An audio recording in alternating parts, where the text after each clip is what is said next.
Welcome to The Inevitable, a podcast by MotorTrend.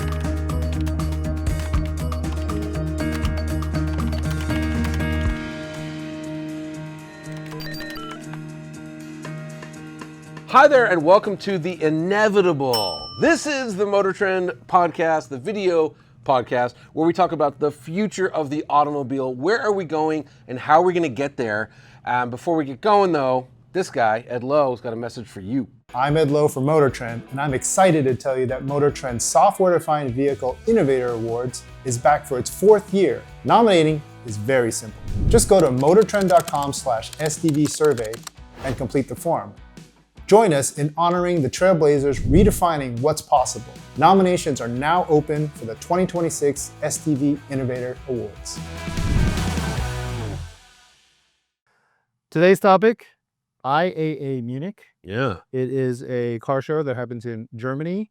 I just got back. You didn't go, but you went to the first one. I went to the one at the height of COVID, and our guest very humorously said, "Oh, you went to the bicycle show?" Because the year I went, I want to say there was 7 cars at a car show and about 1,500 alternate forms of transportation, which was so boring. And then it was also Germany at the height of COVID, so every single human being had a mask on. They were so happy.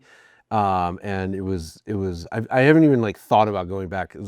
My favorite part was they had really nice lawn chairs in between the buildings, and I was just laid down and took a nap because after 10 minutes there was nothing left to see. Right. Well, I had a great nap. Slightly different show Yeah. this year. I saw. I haven't been to IAA since it was, I guess, the Frankfurt and Paris, yeah, they go back and forth. Yeah, so it was great for me to go, and I ran into our guest on the show floor multiple times, also at one of the introduction parties for Polestar.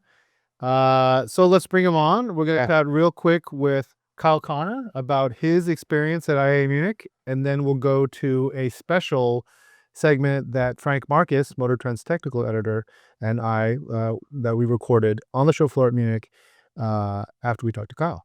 But first up, let's get Kyle. First of all, great to see you as always. Great to see you guys. Second of all, I've watched about 700 of your IAA videos already. Oh, damn. That's about how many we've published. And you're wearing the same hoodie. Oh, yeah. I'm still on the trip. I haven't been home yet. So it has been through the wash. Okay, I don't care. Are you sponsored by a hoodie manufacturer? No, but we need, just like the Inevitable podcast needs a sponsor, Kyle needs a hoodie sponsor. You do. I think there's a company called American Giant that makes really good hoodies. You can also do something. I think Aviator Nation would probably be a good one. They're made in the U.S. Jonny needs a bourbon sponsor. Okay. All right. So yeah, let's go. Sponsorships galore. So, okay, I guess my big question would be, and you seem to really get into this, would be GLC, Mercedes GLC versus the Neue Klasse BMW iX3. Am I saying those right? Those were 2 IAA Munich did. And they seem to me like the real hot product. Am I wrong in saying? That was the whole show, I thought, from my perspective, was iX3 versus GLC 400E, whatever they call it. GLC. Yeah, GLC Electric. Yeah. Those two head-to-head. They launched a couple days away from each other. BMW went first, then Mercedes, and BMW kind of took the cake specs-wise. Right. So tell us about that. What in terms of the specs, what did BMW do so much better than Mercedes did? Yeah, so I think more than just the iX3, the new Neue Klasse situation, that platform will underpin the next 40 BMWs between now and 27 or 28, a huge amount. And so it's a bit like when they had the E chassis cars, then the F chassis cars, then G. Now it's this new platform that will underpin everything. So I was really excited about it because it's not just iX3, it's also 3 Series. It's the next 5 Series. It's the so on and so forth. It's the brand. I mean, that's it. Yeah. But the specs on that iX3 alone, that platform can support a bunch of configurations. Insane. So it uses from a construction standpoint, a really big can, a 4695. So they've gone to cylindrical cells now, which is new for BMW. Cooled. How are they cooling them? Yes, they're all in a water jacket. Oh. So they each have it's like early Teslas used to do this, but this is probably better thermal management. Probably. And so we'll have to test it. But each cell has its own little encasing, which isn't great for energy density, but is great for repeated performance, which is what BMW's been needing in their electric cars. And so you have a cell to pack, which means there's no modules in the pack. It's just a battery pack filled with cells, and they're sort of wire bonded together, and they have their own bus bars and stuff. Sorry to interrupt. Would like the iX3 have a different size pack than the 3 Series? Well, that's the thing, without modules. The module approach was always we could arrange these modules however we want to fit the platform. That's what General Motors did, where you have like that Ultium brick, and then they Lucid can arrange does that, right? Lucid does it. Pull out 2, and you got a big back seat. Put them back in, you got more range and more Absolutely. voltage. Yeah. BMW no longer. Okay. And so they're going cell to pack, very similar to Cybertruck, very similar to 4680 Model Y. It's a really interesting construction. And so I don't know how they're going to handle different pack sizes. Okay. That pack might underpin like all of that class of vehicle, and then they might have a bigger one or pack smaller for 5 and 7 Series. But it's a huge battery pack. It's a 108.7 kilowatt hour usable battery pack in an X3. In a small, compact SUV. Just to give people context, like I believe Model S is about 100, and a Lucid Air is about 112. Yep, exactly. Like that. So it's big almost battery Lucid Air. So that means if you make an efficient thing, you could be in the 500 miles of range neighborhood. Yeah, depending on iX3 is 500 miles of WLTP range, and it's going to be around 400 EPA, which is huge. Huge for everyone kind of like clustered around 300 is like that's acceptable for the next 4 years, but now like GM's just blown through that. Well, yeah. Like, and they did it in a very unsophisticated but effective way. But that's great if you can get like 4, and it's probably more than 400. It's probably like 425 or something. Yeah, I would think we'll have to see how it does. BMWs have always been super efficient on the highway. That's thanks to a specific type of externally excited synchronous motor that they use on the rear axle. They are actually now using an induction motor for the first time on the front axle. Okay. So no flux-related losses while cruising. I'm excited for it. Back to pack construction really quick, because this is really cool. They're doing cell to pack and then pack to body. So the whole underside of the car comes up with the battery. So it's a hole when you pull the battery out, essentially. Okay. So the battery is the floor pan, which is, again, really cool from a construction standpoint. And I'm just thrilled that they've done it. It seems to me What's the advantage of that? Why construction costs. Just cheaper?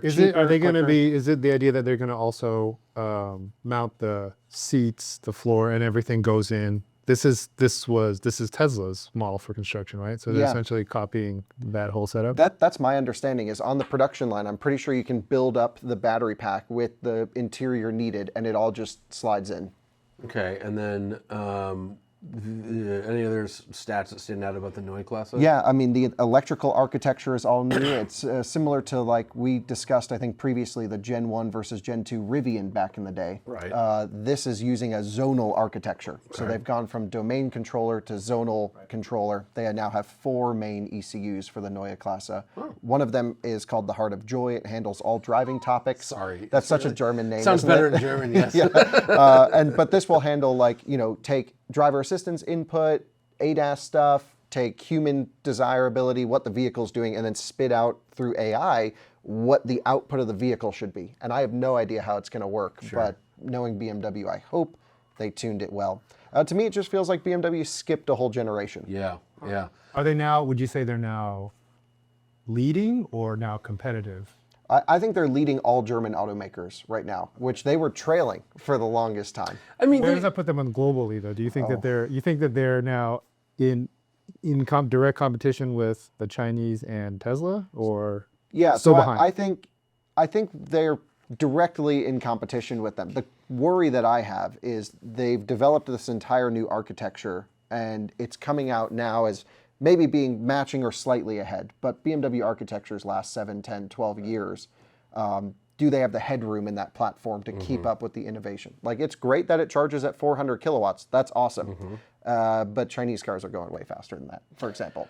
And switching to Mercedes, before we get to the GLC, I saw with the orange thing, XX AMG. Oh yeah, that thing is sick. They charge it at like a megawatt for like a couple minutes. Yes. Explain that. Like 1,024 kilowatts for 2.5 minutes straight. And how much power does that onboard in 2 minutes? It's like just over 40 kilowatt hours in. So it's basically you can go 0 to 80% on a Model 3 in 2 minutes. Yeah, is the way to think about it. That's crazy. Yeah, it's insane. So this. So that's production intent. I mean, I saw them dancing around you in the video. video, or Yeah. they wouldn't answer a question. But it sounds like that's like a production intent battery pack. Back on the Neue Klasse, because one thing you told me on the show floor was huge battery pack, small vehicle, styling. You were like, like you're into the. Yeah, I'm not a design guy. I mean, I leave he's not a Jonny. design guy, We've been arguing out in the Yeah. parking lot over, Escalade IQ versus IQL, and you're clearly wrong. But the Neue Klasse looks better in person than photos. It's very like monolithic. It looks strong in its I've stance. seen it in person. Small grill. Yeah. The Neue Klasse 3 Series, I think it's actually pretty sharp design. Yeah. And the i3, it's just it's another weird looking. The 3 Series is gonna, if they put that battery in a 3 Series, Yeah, dude, they're it's gonna. going to have huge range. That's like Yeah. Lucid Air range right Yeah, there. yeah, in the 3 Series. Yeah. So yeah. So Okay. thoughts on GLC? Yeah. So if GLC launched first, we would have all been super excited because it's 94 kilowatt hours, and again, that's a pretty big battery in a 'cause smallish the Model car. Y's 81, Yeah, 82. Yeah, okay. So bigger battery. Mercedes again, very efficient. Super efficient. They use a new architecture. I think it's MBEA for that one. Okay. But regardless, it should be a very efficient platform. Heat pump, heat scavenging, 2-speed on the rear axle, I believe, which is weird. Oh, so they're taking G-Wagon technology and putting it on the street. But it's an active shifter. It's a bit like Taycan. So you don't actually hit low range like the electric G. yeah, but it was yes. just another 2-speed for. I mean, the Germans love to solve their electrical problems with mechanical Mechanically, yeah. engineering, but so I- there's some of that there. And as you got to experience, and I did again. I watched that video. Like the low range on the G-Wagon is insane. It's insane. It'll go up anything. It'll go up anything. It's mechanically advantaged. Yes, it's so cool. It's really wild. So okay, but so are you? So you're. Sounds like you're kind of like the BMW is like kind of pantsed Mercedes a little bit. In the Totally. small SUV. game. Totally. And Well, and that's just a spec sheet comparo. The spec sheet comparo is iX3 smokes the GLC. I mean, GLC's 330 kilowatt charging with a 94 kilowatt hour pack, still impressive. But then iX3 for the same money is that's the 108 key. kilowatt hours and Right. 400 kilowatt charging. Mercedes gets rear steer and air suspension optional. BMW does not. Yeah. The other thing is BMW is allergic to air suspension. It's very Yeah, strange. Very strange. Yeah. But their interiors are where the biggest difference are. So I sat in the new GLC, and I think it might be the worst modern interior. Of What? any car. Really? It really do not like it. Can you compare it to any other Mercedes that that are on the market? Or is It's it a bit totally- odd. So, they took the approach of let's put a giant screen across the car. Sure, And why not? so Yeah. I'm generally okay with big screens. What I'm not okay with is in all the photos, I thought it looked pretty good on the inside because they have this low angle looking at the screen. But when you sit, and I can send you a photo, maybe we can overlay it here. When you sit from the POV of the driver, you're looking down on a screen that's completely vertical. It's not angled towards you at all. And then the software that went in it, at Yeah. least in the car I played around with, super laggy. It's like this little window that you're operating in this big screen. I hate that. And it was like not that's one of my, if optimized. you're gonna have a big screen, have big software. Yeah. That's Lincoln did that with Lincoln Digital Experience. with what was that thing that won SUV of the year last year? Nautilus. The Nautilus had that one screen that was like I this. hate that. It was all the other screens were fantastic, Yes. but it had one screen that was like could not see Yeah, it. it's like always reflection-y, and so I Yeah. thought the same from BMW. Okay. So They're from from Mercedes. Interesting, The okay. BMW had like a really cool infotainment Well, system. hang on real quick. So if you haven't seen Google iX3 screen right now, because it's a decahedron. What is that shape? I don't It's know. Looks terrible in photos. Yeah, okay. It's cool in person. Yeah, because the wheel perfectly fits with the curvature. So I went on the thing you went on where we Yeah. played around with the software early, and I was like, oh, this is fine, whatever. The Yeah. screen's ugly, okay. But like sitting in the car, feeling the materials, the seating position was great. I'm like, damn, BMW's kind of back. So what about? Because I saw you talking with a video you talking with Wasim Ben Said in front of the VW. Oh yeah, that yellow thing. So let's talk about VW Group in general. So you said BMW just maybe pantsed, or Johnny said pantsed Mercedes, but you said leapfrogged the Germans. We're out here with some Audis. We had some Audis, our car of the year, the new e-tron, blah blah blah. Like, what's the perspective on Audi and also broader VW Group? Yeah, good good topics. I don't know if the show can go that long. But in general, What's your opinion of Stellantis? we need 6 hours. just a high level on VW Group, Yeah. and then I want to talk a little about Polestar 5. And then this thing you did also in Germany, which was you had a Sapphire. Yeah, we'll get to that. Okay, Yeah. and then yeah. Okay, so let's talk software in Volkswagen Group. Yes. So to paint the picture, about 4 years ago, Volkswagen created a division called Cariad. Yeah. And what they basically did was they took the software guys from Skoda, from Volkswagen, from Audi, from Porsche, from Lamborghini, Bentley, blah, blah, blah. And they stuffed them all in one building. And culturally, this did not work inherently. Shocking. Yeah, go ahead. And so I have some friends that work there, and that anecdotally were like, the Porsche guys were like, do I have to drive a Golf company car? And so it was a real, it was like, that was the biggest problem. Right. And then you've got to get all of those guys to talk to each other. The end goal, essentially, of Cariad was to create a uniform user experience and electrical architecture for the entire group. Clearly, that failed or could not happen because they went to an American startup, Rivian, to essentially purchase their newly developed zonal architecture that they did for Gen 2 and future Rivian products. That started For U.S. and Western-facing markets. Correct. And then they went to Xpeng for everything in China. Yes, and that is an interesting conversation we should dig into. So all of my comments will be geared towards the Western cars. Yep. And so with the Rivian Volkswagen collaboration, the first I heard of it was, I don't think that's going to work. Because you've got a scrappy, fast-paced startup dealing with the weight of the Volkswagen Group organization, slowing things down. There's nothing more that Germans love than having meetings, and that doesn't wearing need masks. They really like it. Sure, I mean, I was over there during COVID too, I agree. And, it's just, the culture clash was the biggest thing I was worried about. Because clearly, technically, Rivian has, and Wasim's team, I have nothing but the most respect for Wasim. It's incredible software. They It's can incredible. do the architecture and the software. They've proven it in their vehicles, and it's great. Can they do that scaled up for the entire group, which means all brands, all classes of cars? Bugatti to Skoda. Yeah, it's crazy. So the answer is they kind of have done it. And the first car is launching, it's called the ID Everyone. And, Great name. Yeah, and it launches in 27. So it's that uses one ECU for the entire car. That's wild. I heard you say that in the video you did with Wasim. Like that. So if a car, real quick, can use one ECU, why does any other car need two?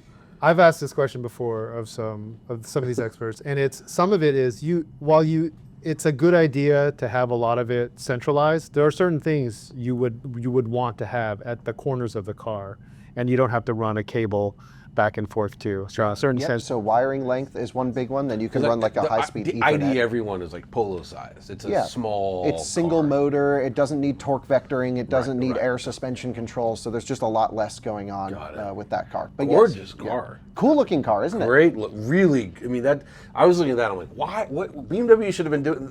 They bought a Tau design 15 years ago. Like, Right. where's that been? And Andreas Mint is the lead designer, and I talked to him about the ID1. I actually talked to someone about design. Oh, wow. He said it's like 90% there. Wow, that's So a I'm good like, great. Yeah. Looks awesome. Already A- right out of the gate. It sounds like the early success of the Rivian tie-up has really has led to more investment by VW Group in Rivian. Yeah, I think it's 5.8 billion total, but they still have to hit certain benchmarks. Right. And At what they're point do they like just feed in. buy them? Well, Well, that's they the got thing. Scout. What do they need Rivian for? Yeah, that's also the thing.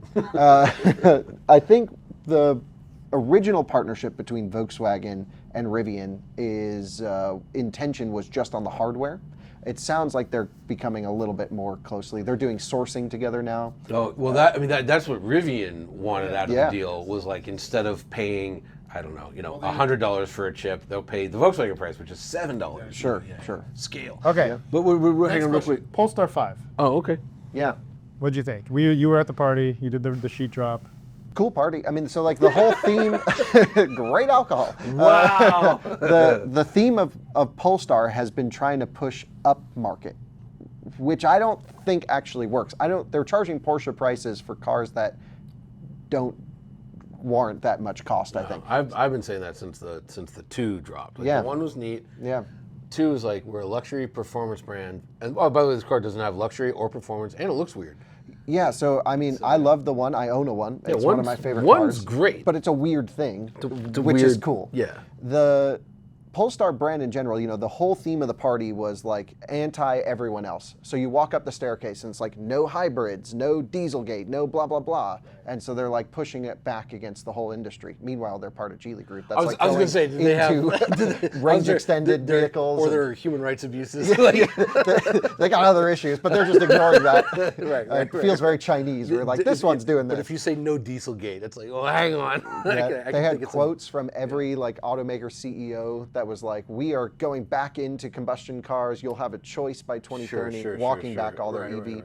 So Which then is they fine, launched yeah. Polestar 5, which is their, think of it like electric Panamera type vehicle. It's a GT. Big Taycan, yeah. Yeah, big Taycan. It should actually, you know, do okay in terms of specs. Like it's going to have 350 kilowatt charging. It's 112-ish kilowatt hours, somewhere around there. How much 111. power? 800 horsepower. It's like, you know, it's all good until you hear that it's 160,000 US. Oh. And then you go, well, you could buy a Plaid for 70 Well, grand less there's than the that. U.S. pricing not released, but that was That's like converted That's from the Euro. converted. But also, you can get a Audi RS e-tron GT, which at 160 is like one of the nicest or things. used for 40. Well, yeah, sure. There's a reason why. That's why I knew first. Polestar sells in 28 markets, and they're launching in 24 of them first, and the remaining 4, U.S., Canada, Korea, and China. And you think about it, because I was on the Polestar trip. It was a great trip with the great people. Cool car, looks really cool. I also went to the Xpeng press conference, and I was looking at their new next generation P7, Looks amazing. which looks also similar size class. Will probably not be $160,000, right? It's going to be like 40 grand. Right, and I think that's Polestar's biggest problem in the volume markets. China, definitely, and the U.S., because I don't know the U.S. is going to pay that much money for it. My big question is, why wasn't this an SUV? And I know that was a long time ago when they made this decision, but Yeah. you know, maybe So- a volume model. Polestar's kind of like, okay, ignore the numbers on paper. It should drive well. And so that's the thing though. So if they're going to make a driver's car, $160,000 whatever the number is, say it's 150, enthusiast driver's car, there's no way to fully defeat ESP. There's no limited slip differential. And so I'm going, my buddy Chris, like brake? brake-based torque vectoring on a $150,000 plus vehicle, performance vehicle. So they're like, the steering's going to be amazing, chassis is going to be good. They left some room. They said they might have a high performance version coming, like they had the Polestar. That should be at that number. I don't think they can get 200 grand for, you know. And again, I mean, if you're going to be a luxury performance, if they want to be an electric Porsche competitor, Right. like you got to have the basics are everything can be turned off. Yes. And some kind of, differential taming or something. Yeah, and thermal management, it needs to be, lap after lap. It needs to be consistent. Do you know anything about the thermal management on Yeah, that? I heard it's okay. and when the engineers tell you it's okay, you know we're going to run into limits. Yeah. And I'm like, I saw it. I thought it was beautiful. I thought it was going to be 90 grand, 85 grand. I'm like, that could be my next car. I can do it. But then I was like, oh, it's twice that price. All right. Last thing you did, or last topic on Munich, you somehow got your hands on a Lucid Air Sapphire. Yes. And went and did some top speed running. Did you hit 200 miles an hour? Yeah, 204. On the Autobahn. Yeah, allegedly. Remember when we used to do cool stuff like that? Hey. Okay, sorry. Why? What was the reason? And did you run? What do you why? Did you run with something else? Did you? I saw. Yeah, I had an Aston DBX as well, 707. That moved pretty good, actually. The thing was Probably fast. topped out at like 190. Yeah, it was on winter tires.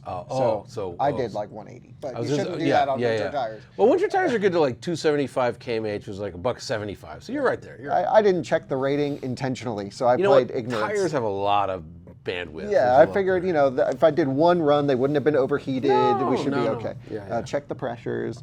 But no, the Lucid was cool. I had never really spent time with a Sapphire. And there was one there, and I talked to Lucid, and I'm like, hey, one of my colleagues is with me who's never been in Germany, never like experienced 200 miles an hour. Let's boogie. And 204, and the thermal management was way better than I expected. I thought it was going to overheat after one run because they use the same battery that's in the Grand Touring, which is like an energy dense cell, not a power cell. But they do the cooling on like the bottom, right? Bottom plate and that's cooling. according. I mean, I remember Peter Rawlinson talked to me for hours about that. He's like, "That's the solution. Whatever anyone else tells you for performance, it's bottom cooling." And he had a whole. Well, that's was where like, the cells generate their heat, so Yeah. you want to cool that. But they still get gradient temp up top, and once the top of the cells get hot, then there's nothing you can do. small what were you cells. can I ask, what were you checking, like when you're checking the pack performance after a 204-mile run? Or you have like a, where are you looking for the? For temperature data, well, you can tell by the way the vehicle derates if it's battery or motor. Motors tend to hold very little heat, so they'll spike in heat and recover very quickly. Very fast, yeah. So inverter would be typically the weakest link. Motors stayed nice and chill, and I'll tell you how I know that. And then the battery pack, after, on the Autobahn, you never just can get on and go rip. You have to find a space, you get up to like 170, then you got to back off, wait again. Then it starts raining. And so we were trying to be as gentle on the car as possible before we knew we could get it up to top speed. Sapphire also comes with a track preconditioning mode to cool down the battery pack for endurance driving. We had it in that mode as well. But after we hit 200 miles an hour, which was great, we then put it in full power mode, ripped it back up to 170, gave full power, then launch controlled it back onto the Autobahn, full power, and only after that and many attempts of high speed did it start to derate. Once it derated, it was a slow recovery.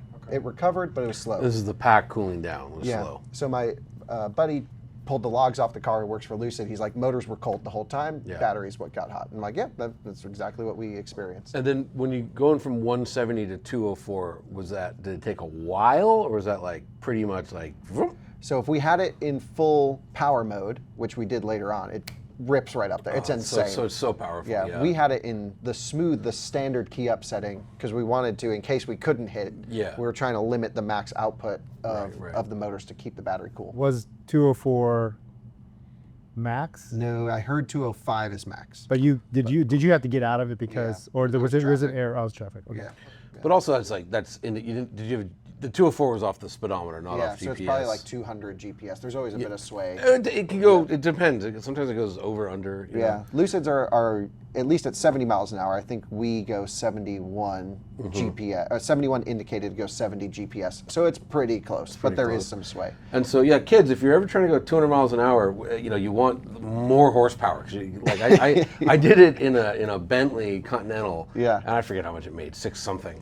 But like rip up to 185, and then 185 to 200 was just like, dude, come on, because it's just Lucid did topped not out. feel any of that. Yeah. It was just like kept 1200 horsepower. Yeah. It was insane, and the stability of the Air chassis, like I was through a corner. Yeah. And things just locked in. You through a corner? Not like a hard corner, but an Autobahn corner. Yeah. No. When I was 201, yeah, it was. and you're just like a little bit of steering angle, and you're just matted, and the thing is just dead stable. That's awesome. It's the most stable experience I've ever had. Don't try this at home. Well, I mean, unless you live in Germany. Right, then it's safe. Just make sure And no one's legal. around. Check tires, check brakes, make sure the car is happy. We did a full, thorough check, put everything away in the car. Not saying it's safe, but it's not illegal. All right. So just to wrap on IAA Munich, is it really now become CES for Europe? Is that the fair, or like what's the equivalent? It's no longer like just a car show. This year felt like a really nice show. I think we're back from the days of the weird mobility bicycle. stuff, the bicycle show, which I'm glad I skipped that one. Oh, dude, it sucks. But I've been to IAA. This is probably my 4th IAA, and this was the best one. From actually having cars launches, cars, because it's a ton of other suppliers, a lot of technology. I mean, Mobilize Air, Qualcomm, like all the CES players. all the CS players are there. The booths are smaller. They're not like whatever Frankfurt used to be, or Paris, or Tokyo. Remember Mercedes at Frankfurt? Right. Yeah, Frankfurt shows had were a insane. They had like basketball escalators auditorium. in their stuff. It was crazy.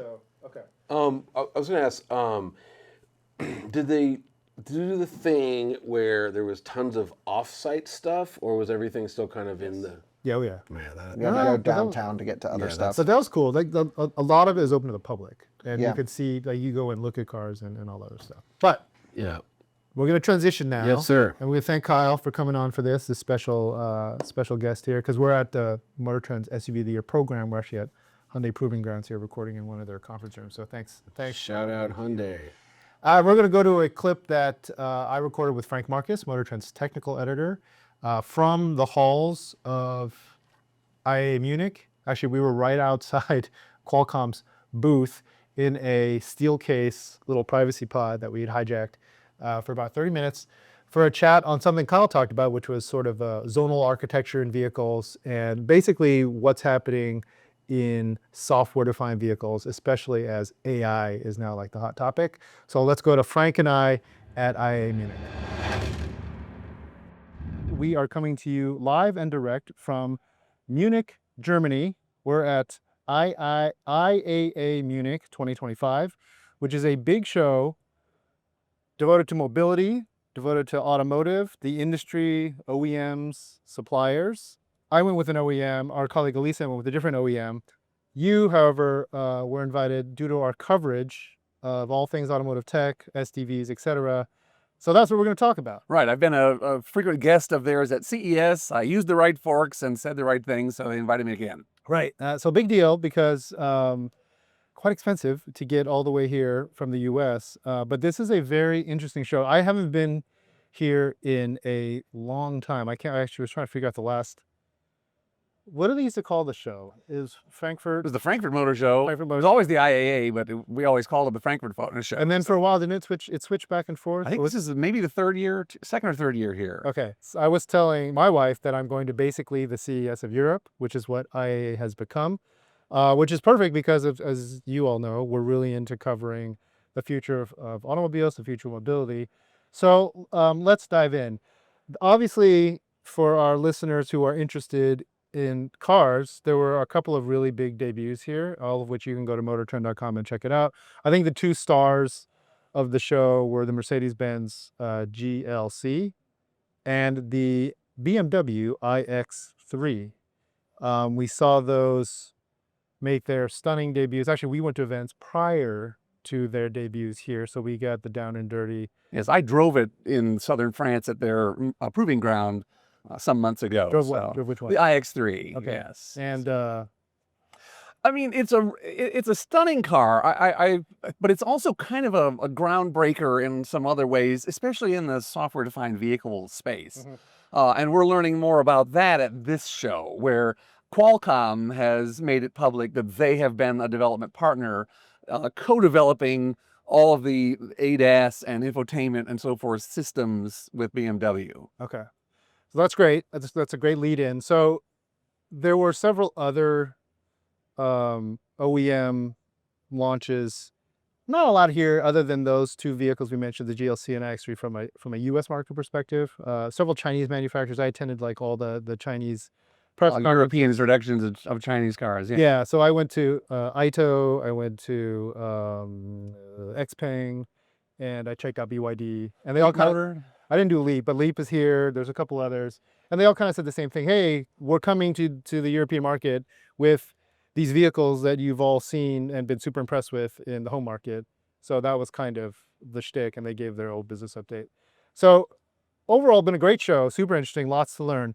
But let's dive deep into some of the things you have covered with Qualcomm, because I only saw their booth, and actually their booth is literally about 20 steps that way. And they're getting prepared to have a very special visitor. Chancellor Merz is going to stop by today. I actually saw the police dogs going through the rooms, I think sniffing for strange stuff. Anyways. None of it was me. Yes. Frank, let's dive into what Qualcomm showed off here at IAA Munich. Yeah, well, one of the things that's kind of different here, Qualcomm is essentially a chip manufacturer, but with the BMW, and so quite often they're not a tier one. So in most cases, their chips find their way into cars by way of a Valeo or a Magna or one of these other companies.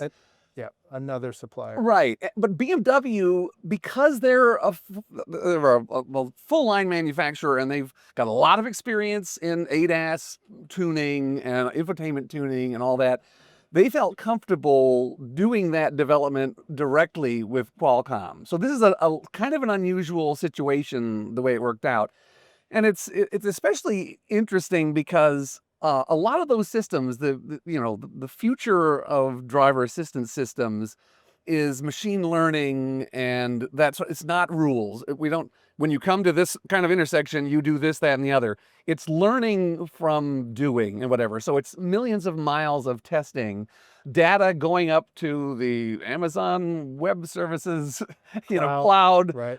flywheel, data flywheel, they call it, because it gets a lot of momentum from this data. And so they have an unusual data sharing situation. So Qualcomm and BMW both own all of that data. But and Qualcomm has the ability to sell the Snapdragon Ride Elite to other manufacturers, and it will benefit from the development data that was developed with BMW. So they don't have an exclusive ownership of that ADAS data. Okay. So that's very kind of unusual, and it's the wave of the future going forward. As the iX3 is not a centralized compute. They talk about having 4 brains. Okay. And Qualcomm is in at least several of them. The Ride is doing all of that ADAS stuff. The Snapdragon Digital Cockpit is working the cockpit, that cool screen they have at the base of the windshield, the sound system, all that stuff. Okay.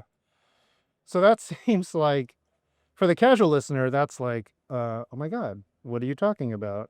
You've been covering the industry for a long time, but we've joked how you're a mechanical engineer by training, and a lot of this stuff is, well, if it's flying over your head, it's about 10 feet above mine.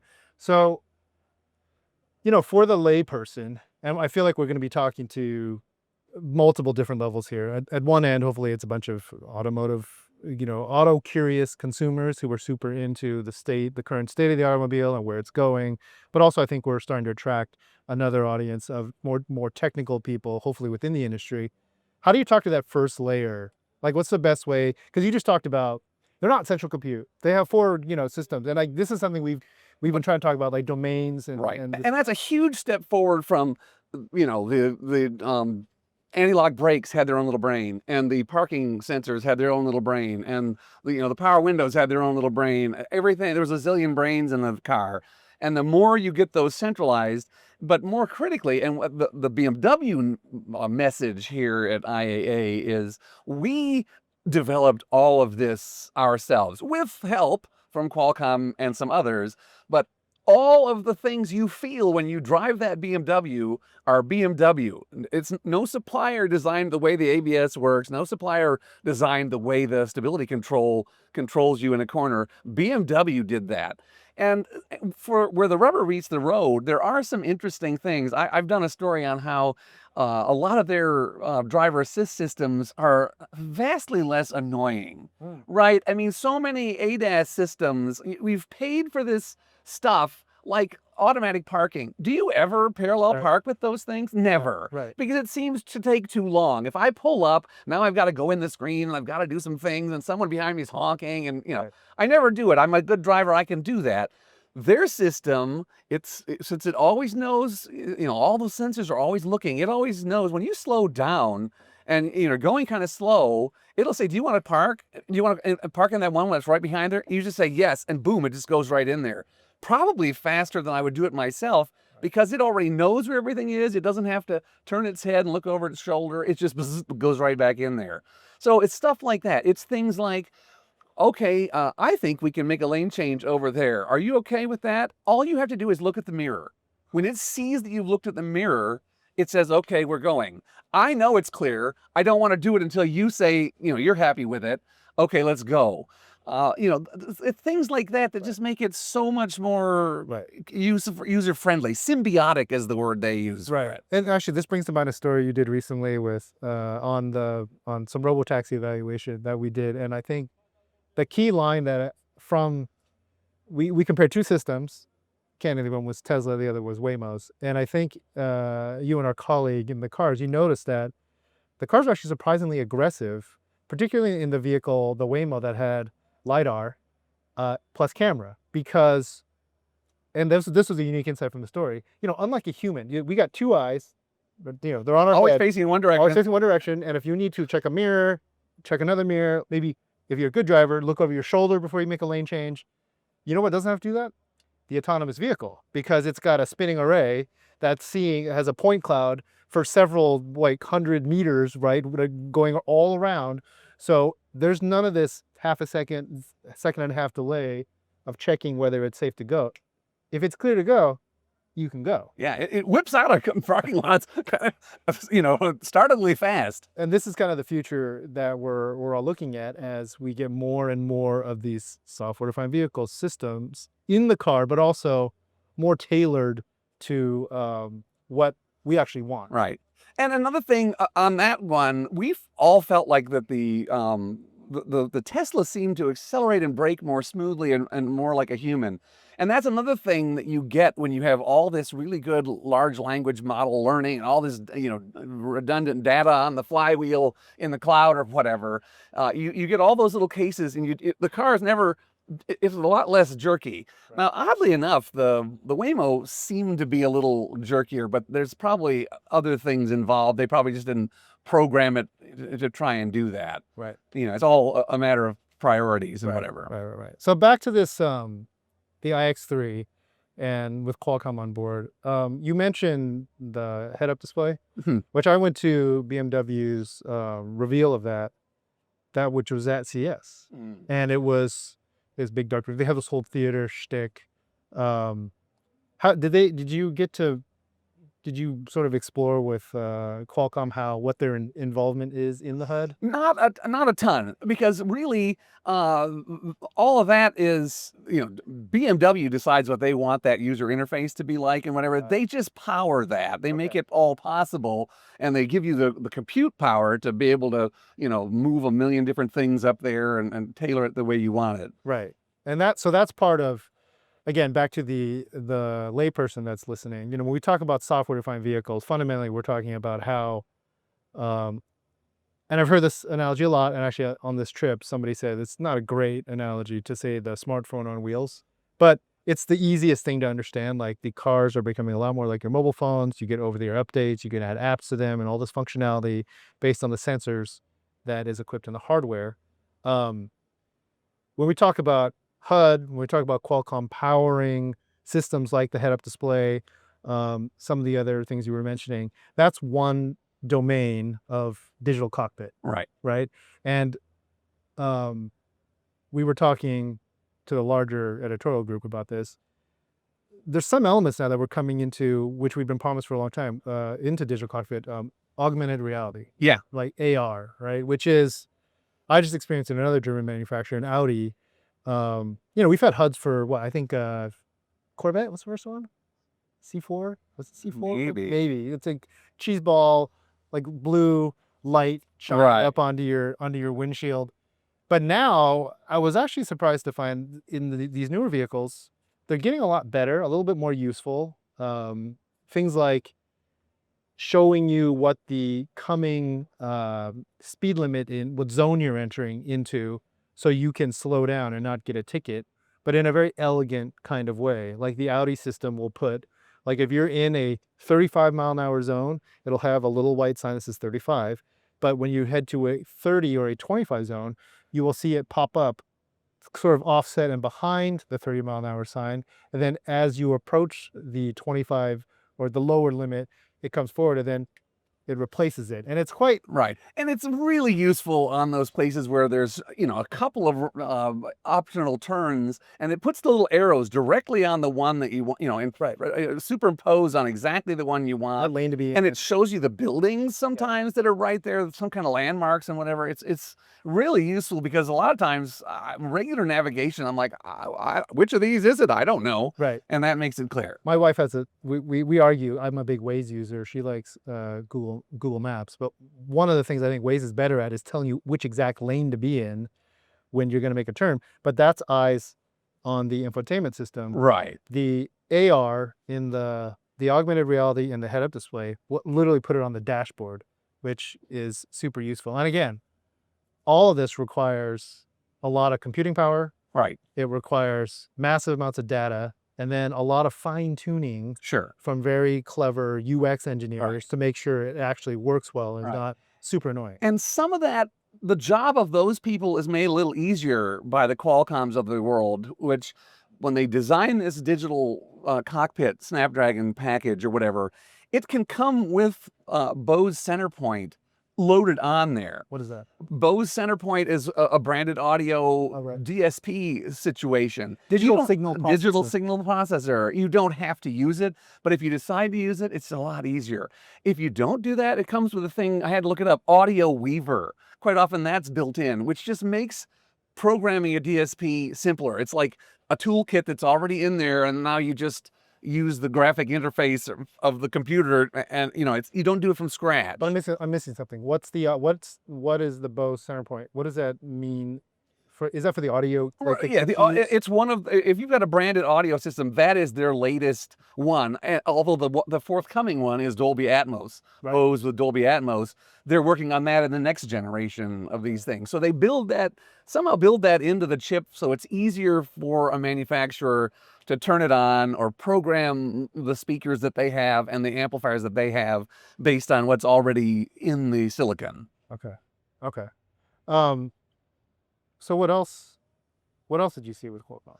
Well, we should also mention that some of these things are in those Mercedes products. Okay. Also, one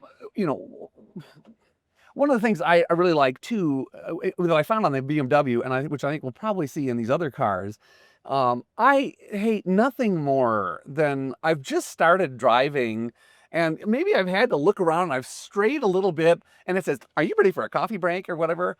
I am not ready for a coffee break. I want that turned off for sure.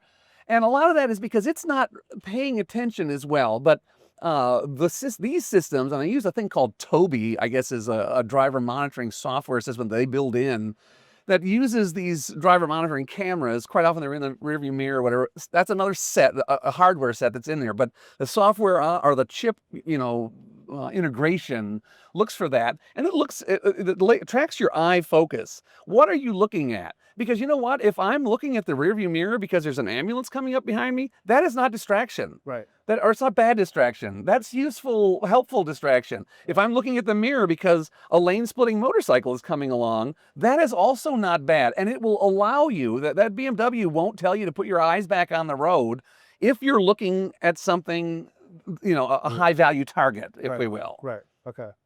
So this is for those who haven't been in a modern car in a little bit of time.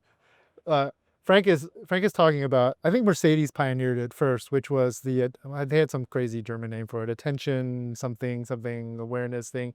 Basically, a camera looking at the driver and noticing when you got drowsy or sleepy, and also I think was measuring the duration of your journey. Sure. And then it would give you a little coffee cup icon and say, hey, why don't you pull over, take a break, right? Take a load off.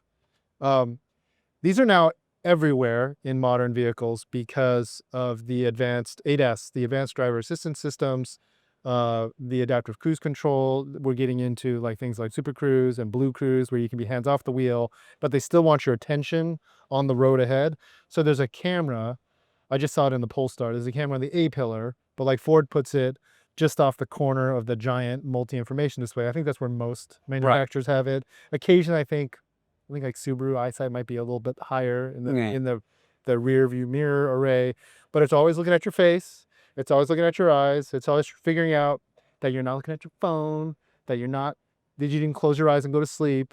And then it will send you alerts and warnings somewhere in the car. It might sound an alarm. Yeah. It might vibrate the seats. Right. It might threaten to pull you into the lane and turn the car off because it thinks you fell asleep or you're distracted. And on even the eye closing thing, BMW is interesting there. We'll see if it comes to the US. It's not confirmed. But if you're in a traffic jam, stop and go situation, and you come to a stop, it will allow you to close your eyes and rest for a moment. When the car ahead of you goes, it will not go until, and it may buzz the seat or it might do something to say, we could go now, but only if your eyes are open. But it won't turn off and it won't holler at you while you're stopped. It's like, hey, take a moment. This has been a long trip. You'll be better if you've rested your eyes for a few minutes. It's that kind of neat. And other things, like if you're on cruise control, sometimes, okay, I can see there's a lane merge up there and I need to slow down a little to merge in behind this guy over here. You can use the brake and it won't unset the cruise control. A light brake and then you pull over in there, take your foot off the brake, it just goes again. Because it knows, okay, I see what you're doing. I get it. Let's keep going, you know. If you stab it or if you push cancel or whatever, okay. So they don't have a resume button. There's just an on-off button. It hit the on-off button again, it resumes if you're still driving. So there's a lot of this just smarter, more symbiotic, less annoying. Also, they have steering wheel sensors that do not ever require you to put torque on the wheel. We need to get away from that as soon as possible. Either watch that my hands are on there with a camera or sense them with a capacitive touch. All of these systems support that, so they know when your hands are on the wheel, because the message at IAA this year is still level 4, level 5 for consumers, way off in the future. Level 2, 2+, 2++, we're going to still need to know when your hands are on. We're going to need to know what your eyes are doing. So here's all the neat stuff we're doing in terms of hands and eye monitoring. And just to, for the again, for the lay person, Frank is describing the SAE standards related to ADAS systems all the way through autonomous, where level 5 is fully autonomous, no steering wheel needed in the Robo-taxi. car. Robo-taxi. You could go to sleep on a drive to San Francisco, or turn the seat around and talk to your mates, because you know there's no steering wheel in the car. That would be level 5. The current goal, I think, in the U.S. is level 4. Level 3+ for... Yeah, 4 is only in certain conditions. So you still have a steering wheel, because if the rain, if there's certain times and places where it won't do it. So you have to... Right. Yeah. It's funny because that's funny for you to say that was what the message here from, I think, predominantly the German manufacturers, because a lot of the Chinese manufacturers like, we got an L4 coming next year, which is like, maybe. Okay. Covered a lot of ground so far, but we surprisingly have not talked about AI. Was there anything AI related to IAA or Qualcomm that you ran into that was particularly interesting? Well, the new word that I came to learn here is agentic AI, right? So this is artificial intelligence that will do things on your behalf. You can act as an agent. Yes, act as an agent, agentic AI. So Qualcomm did announce a program with Google Cloud and Google Gemini, and it's an integrated system to make it easier for companies to deploy this. So Gemini is an agent, an artificial intelligent agent that lives generally in the cloud, although with the Qualcomm, they've got enough compute power and enough large language model programming, storage space on the chip to do a lot of that on the edge, they say, which means in the car. So if you have lost your connection to the cloud, it'll still answer questions and so forth. Only with whatever it was programmed with. If you ask, well, who's the mayor of Seoul, and you don't have a connection, it's going to give you whoever it was when it was programmed, right, or last updated or whatever.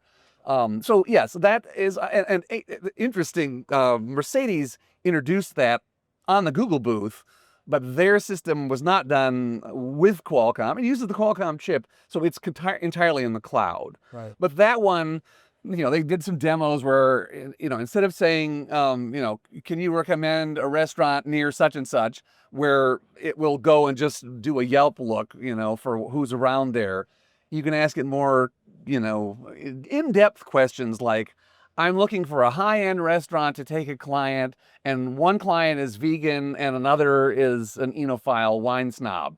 And it will read all that conversational stuff and figure out what it wants and say, well, here are 3 recommendations, and then you could pick one.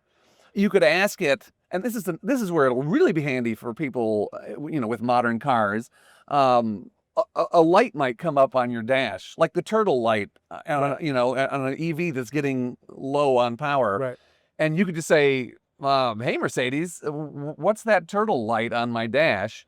And it will explain all that, and it can also put up the owner's manual page on your infotainment screen, right, explaining that. If you've got a malfunction indicator light, it'll tell you, it can query the OBD2 sensors or whatever, figure out what it is and go, okay, yeah, it's this, it's not mission critical, I can make an appointment next week for you, do you want me to do that? So it can do those kinds of things on your behalf. Right.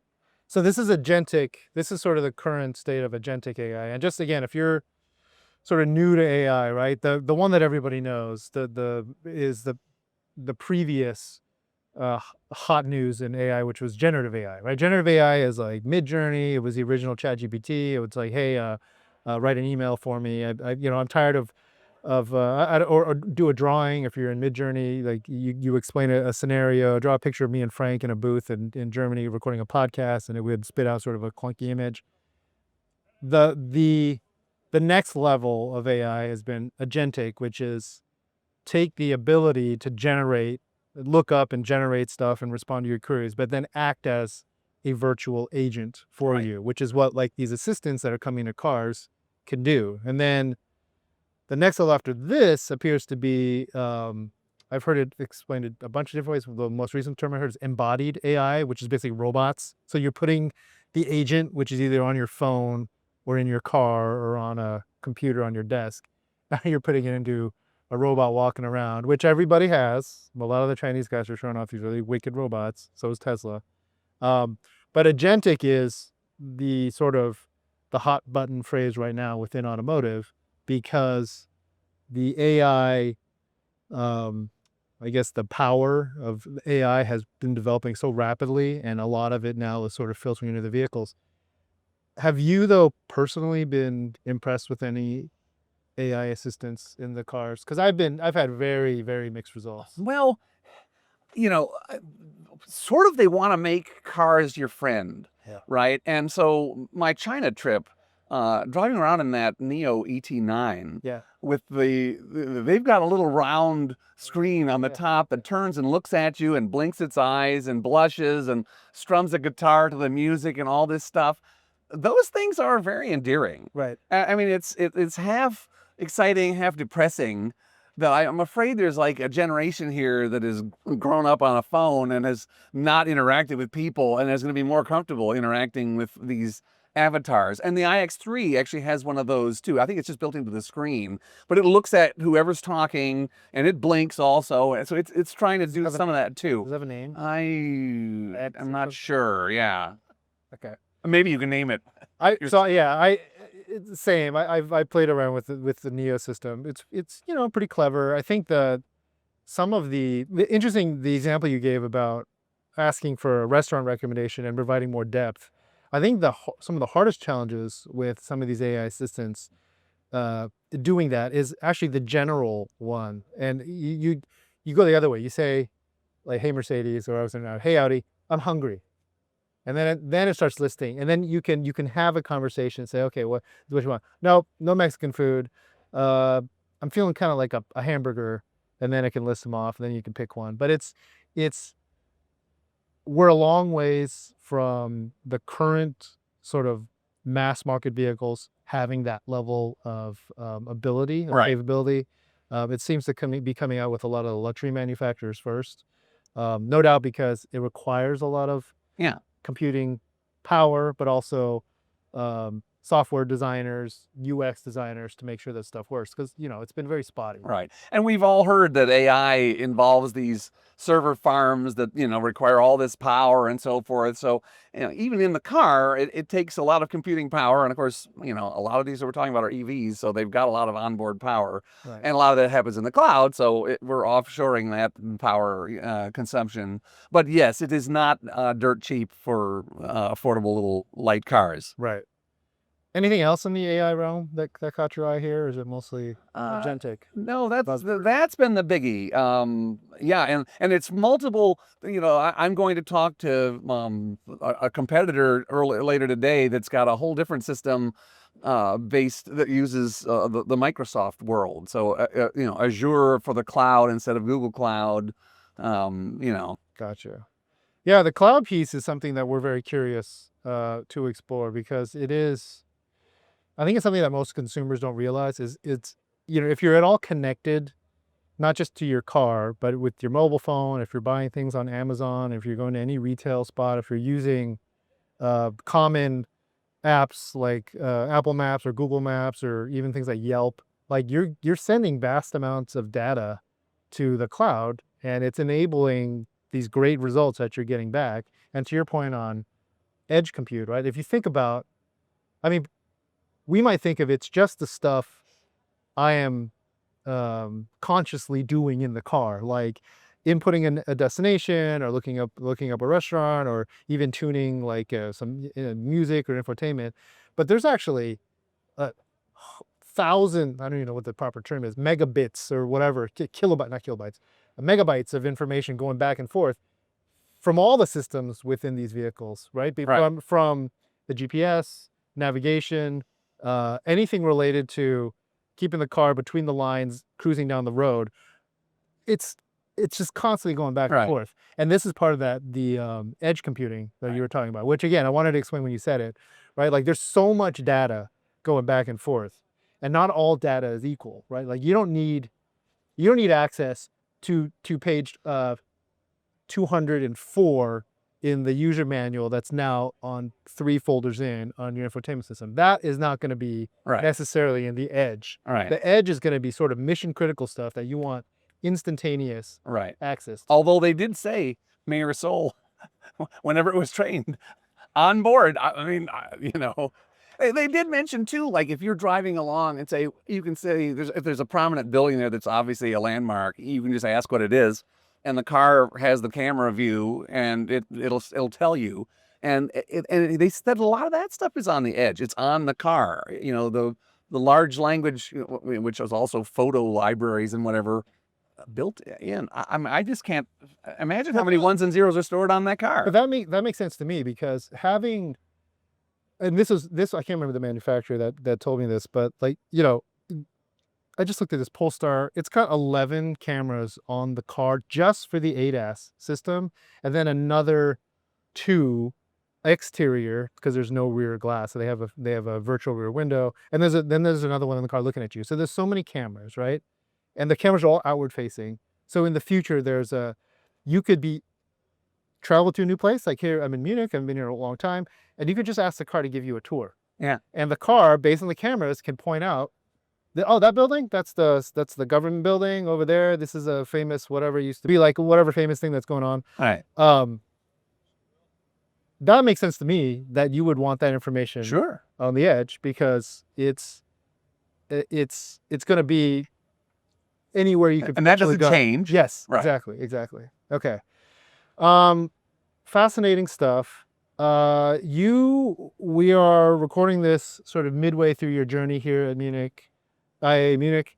You're going to talk to Qualcomm's president, Nakul Duggal. Yes.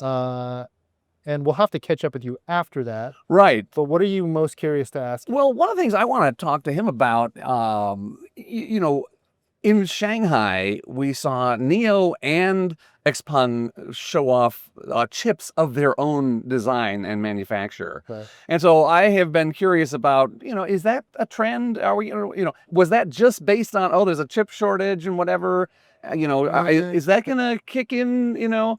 And my sense of it is, from talking to a few of the other people, it's not really cost effective to do that. To build your own. No, it's easier if you're a NIO and your products are mostly all upper end, so you don't have a giant, you know, long line of different car types that you have to satisfy. But if you're a Volkswagen with everything from Polos to, you know, Bentleys and whatever, very difficult. Right. The one thing I'll say, I think Nakul may not be able to answer, is why the Chinese manufacturers are doing that is the CHIPS Act, right? Like U.S. supposed to be only U.S. hardware and software within the car, and the Chinese have sort of implemented their own plan. So a lot of these companies are putting their own systems in it. I do think what's interesting about the Chinese vehicles, the manufacturers that we've talked about, they love bragging about the number of crisps, the top, yes, 1,000, 1,200 teraflops per second, floating point operations per second, right? But also the number of chips and who make them, because that audience is very savvy to the highest tech. We got this many LiDARs, we got this many radars, this many cameras. U.S. consumer doesn't really seem to care at all. No. So, okay, well, we're about to be kicked out of this beautiful recording space. So we will have to catch up with you, Frank, after you chat with the president of Qualcomm and see how that goes. So thank you so much for listening. This has been Ed Lowe and Frank Markus. And we've been at IAA Munich 2025, talking all about the latest in the future of mobility Thank you very much.